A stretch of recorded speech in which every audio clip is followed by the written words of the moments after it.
comedor escolar están cos preparativos para recibir a preto de 300 comensais. Hoxe é un día algo especial, están preparando un menú especialmente saudable. Temos a oportunidade de entrar na cociña.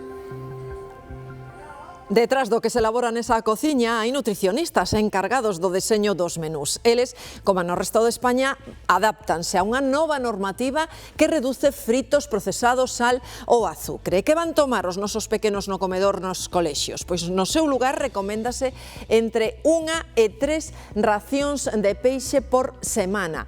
Consumirase froita ou verdura a diario. A metade deberá ser de temporada. A carne vaise servir 3 días como mínimo, como máximo, a semana, e só un día pode ser de carne vermella. Nas cociñas dos comedores tomaron boa nota das indicacións. A normativa dos comedores escolares indica que hai que servir hortalizas ou legumes 1 ou 2 racións por semana. Abrimos a marmita e neste centro atopamos lentellas.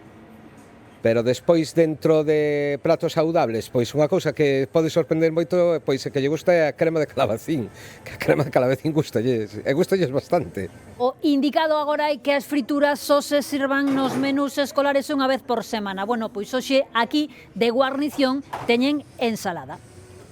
Elaboración artesanal é diaria, super importante, é diaria. Todos os alimentos son tratados para o día e consumidos no día.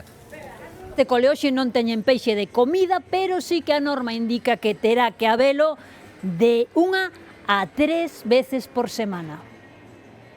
Para a sobremesa nos menús escolares terá que haber froita cando menos 4 veces por semana. Hoxe aquí hai mazá.